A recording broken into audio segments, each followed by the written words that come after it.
सफ़ीर अदब YouTube channel पर आपका इस्तकबाल है। पेश है इसमत चुगताई के अफ़सानवी मजमूए चोटे में शामिल अफ़साना झिरी में से। है तो ये बड़ी मायूब सी बात, मगर मैं छुप कर बहुत सी मायूब बातें कर लेती हूँ। लिहाजा इसी उसूल की बिना पर मैं दरवाज़े की बारीक सी झिरी में से अक्सर झांका करती हूँ। ये बहुत जलील हरकत है। लोग कहते हैं, भाई दिल जो घबराता है मेरा। मैं जवाब देती हूँ। मेरे माकूल जवाब उमूमन लोगों को कायल कर दिया करते हैं। लिहाजा मैं बिला खौफ़े खुदा झिरी में से झांकती हूँ और इंशाअल्लाह झांकती रहूँगी। कौन जानता है। तो मैं पलंग पर औंधी पड़ जाती हूँ, पेट के नीचे एक तकिया दबाए पड़ी झांका करती हूँ। ये न समझिएगा कि मैं किसी नए ब्याहे जोड़े को झांकने के लिए इस दिलचस्प झिरी को इस्तेमाल करती हूँ। माफ़ कीजिएगा, मैं इतनी गिरी पड़ी नहीं, और न मेरे पड़ोसी इस किस्म की बिदअतों के कायल। बस तो फिर क्या एतराज़ हो सकता है आपको। इस बेहकीकत झिरी से जामे जम का काम लिया जा सकता है। हमारे घर की झिरियाँ मामूली झिरियाँ नहीं हैं। ये दीदा व दानिस्ता बड़ी काविशों से इमारत में खसूसियत पैदा करने के लिए बनाई गई हैं। अगर आपको यकीन न हो तो हमारे कमरे के पास और भी कमरे खाली हैं, मगर किराए पर।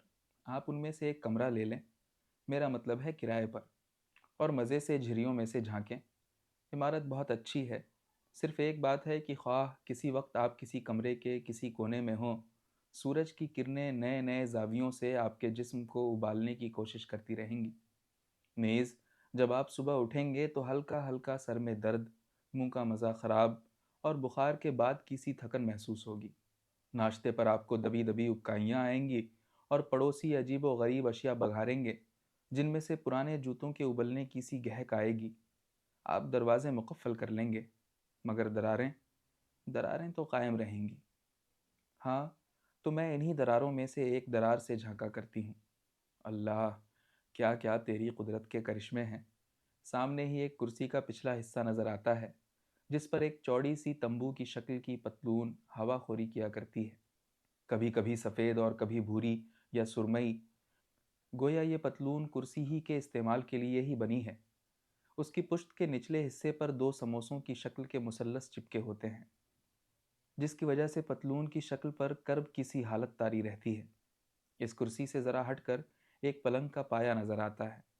उस पाए पर एक अजीमुश्शान पैर की हैबतनाक एड़ी रखी रहती है। उस एड़ी को देखकर मुझे रेगिस्तानी इलाकों की मुहीब चट्टानें याद आ जाती हैं। उसमें गहरी गहरी काशें हैं, जिनमें पसीने की नदियाँ सी बह बहकर पाए को सैराब करती हैं। और जब मक्खियों से तंग आकर ये एड़ी अपने महवर पर घूमती है, तो बिल्कुल एक छोटा मोटा जलजला सा आ जाता है।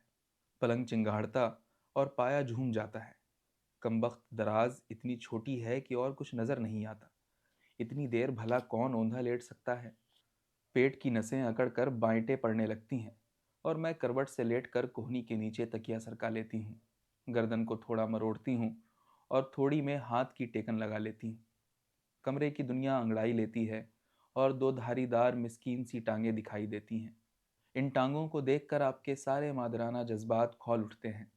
बेख्यार जी चाहता है चुपके से इन नीम खुफ्ता टांगों को लिटा दें और आंसू भरी आंखों से बैठे तका करें। जब बहुत ही दिल बेकाबू हो तो खुदा की हज़ार नेमतों को ख्याल में लाएं और एक आह भरकर सब्र करें।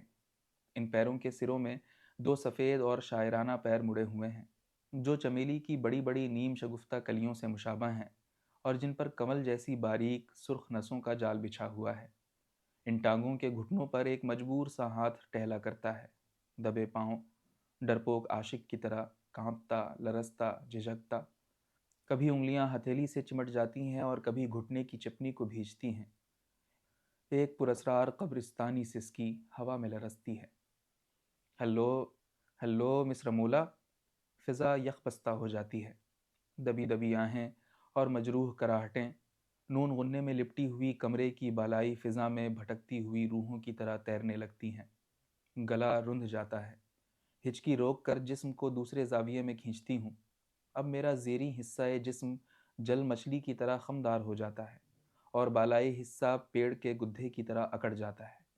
ये ज़िंदगी में सबसे कठिन बैठक है, और बड़े से बड़े ज्ञानी साधु भी नहीं सह सकते, मगर मैं सहती हूँ। दरार में से झांकने के लिए इंसान को सभी कुछ सहना पड़ता है। और अब सामने स्टूल पर रेडियो रखा रहता है।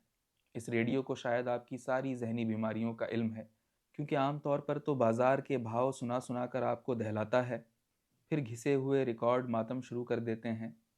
خیر، تو اس کے پاس ہی ایک چھوٹی سی کھانے کی میز ہے جس پر سفید چادر پڑی رہتی ہے۔ یہ میز بالکل بیوہ دلہن کی طرح اداس اور شرمیلی معلوم ہوتی ہے۔ اس کے ارد گرد ٹرری شکلوں کی ہنک کرسیاں کھڑی رہتی ہیں۔ ان کی حیت سے بدحواسی اور سراسیمگی بھی ظاہر ہوتی ہے اور کچھ مدقوق اور متحیر سی لگتی ہیں۔ یہ نہیں کہ ان کے اوپر روغن نہیں یا لکڑی گھنی ہوئی ہے، نہیں، یہ تو بس درار میں سے کچھ عجیب سی نظر آتی ہیں۔ میز سے ذرا ہٹ کر ایک لمبا اور پتلا سا اسٹول رکھا ہے جس پر 2 فٹ اونچا رسالوں اور اخباروں کا منارہ سا چنا ہوا ہے۔ یہ اسٹول بالکل قحط زدہ مزدور معلوم ہوتا ہے جو سرمایہ دار کی وزنی دولت کے نیچے دبا جا رہا ہو۔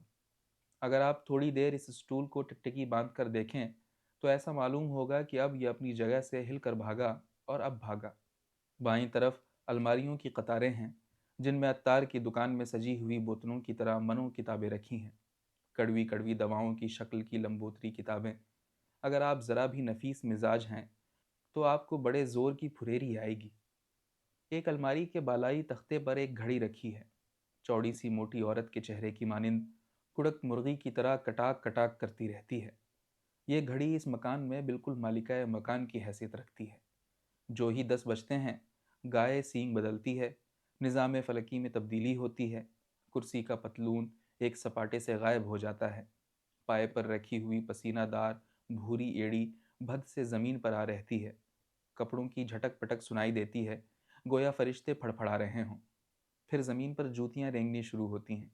معلوم ہوتا ہے پوری باٹا کمپنی کے جوتے پڑے مچل رہے ہیں۔ جوتوں کی کھس کھس سے آپ کے دانت کسکسا اٹھتے ہیں جیسے ان کے درمیان کوئی ریت کی چٹکیاں چھڑک رہا ہو۔ ہیلو، ہیلو مس رمولا، ایک افسردہ غنودگی میں ڈوب جاتی ہے۔ حیرت زدہ کرسیوں پر غیر مرئی صورتیں نظر آنے لگیں گی اور آپ کو پیٹھ پر ٹھنڈی ٹھنڈی انگلیاں رینگتی محسوس ہوں گی۔ ان میں سے ایک صورت تو بالکل تھمے ہوئے طوفان سے مشابہ ہے، جیسے بادل امنڈ گھمٹ کر آئیں اور دنیا کے گناہ گاروں سے روٹھ کر وہیں تنے کے تنے رہ جائیں اور اظہار نفرت میں زخمی شیروں کی طرح غرائیں۔ اس شکل کو دیکھ کر آپ کے دل میں بڑے بڑے آتش فشانی پہاڑوں اور خاموش تنوروں کا خیال آ جائے گا جہاں پھٹنے سے پہلے لاوا کھولا کرتا ہے اور ہیبت ناک دیو کی طرح ڈکاریں مارتا ہے جیسے کسی جن کو ناخن برابر ڈبیا میں بند کر دیا ہو۔ آپ کا دل بغاوت پر آمادہ ہوگا۔ دوسری شکل دیکھتے ہی آپ کا دل کسی سے لپٹ کر رو کر دل کی بھڑاس نکالنے کو چاہنے لگے گا۔ آپ کو فوراً یتیم خانوں کی بد انتظامی پر طیش آئے گا اور پھر آپ فلک کج رفتار کو بد دعائیں دیں گے۔ غمگین اور دل دکھانے والے واقعات یاد آئیں گے۔ دکھ، سکھ، امیری، غریبی، بیماری اور تندرستی کا مقابلہ کرنے کو جی چاہے گا، اور آپ کا یہ بھی دل چاہے گا کہ دنیا کی ساری بڑی بڑی عمارتیں مسمار ہو جائیں، سڑکیں کھد جائیں، کلب ڈھہ پڑیں، قہوہ خانوں میں آگ لگ جائے اور سارے خوشپوش لوگ کیچڑ میں پھسل پڑیں۔ اگر آپ بہت ہی زیادہ رقیق القلب ہیں اور میری طرح غموں کو ہنس ہنس کر برداشت کرنے کے عادی ہیں تو پھر آپ ایک اور شکل دیکھنے کے لیے زندہ رہیں گے۔ چھینک آنے سے پہلے جو آثار ہوتے ہیں وہ اس پر مستقل طور پر چھائے رہتے ہیں۔ آپ سارے وقت یہی محسوس کریں گے کہ اب چھینک آئی اور اب آپ کے اوپر جو نزع کی سی کیفیت طاری ہو گئی ہے اس سے نجات ملی، مگر توبہ کیجئے، یہ شکل چھینک کر نہ دے گی۔ آپ کے اوندھے لیٹے لیٹے پیٹ میں بائنٹے پڑیں گے اور پھر درد قولنج کا مزہ آنے لگے گا، مگر وہ امر چھینک اسی طرح چہرے پر تلی رہے گی۔ اور پھر کبھی کبھی ایک اور شکل بھی آپ کو نظر آئے گی، ایک دم سے آپ کو تازہ تازہ انسانی خون کی بو آئے گی، اور پھر ایک نیم مقتول شکل نزع کی آخری منزلوں میں آخری قدم اٹھاتی نظر آئے گی۔ دنیا بھر کے ہولناک قتل اور اقدام قتل کے واقعات یاد آ جائیں گے۔ اس مقتول و مظلوم صورت سے صاف ظاہر ہوگا کہ وہ اپنے قاتل کی تلاش میں آئی ہے۔ مشتبہ نظریں پوچھیں گی، شاید تم نے ہی تو مجھے قتل نہیں کیا، اور آپ کو فوراً سارا قتل کا الزام خود اپنے اوپر جمتا نظر آئے گا۔ آپ کا دل چاہے گا کوئی آپ کو اس کی سزا دے، آپ کو عذاب دوزخ کا مزہ چکھائے، کیونکہ اتنی دیر میں آپ خود کو قطعی مجرم گرداننے لگیں گے اور آپ کو پولیس کے خوف سے لرزہ آ جائے گا، مگر آپ فرار نہ ہو سکیں گے۔ آپ اقبال کر لیں گے۔ ڈھیلے ڈھالے کپڑوں میں یہ زندہ ممی بالکل ایک ملکوتی شے معلوم ہوگی۔ आंखें देख कर आपका कलेजा हिल जाएगा।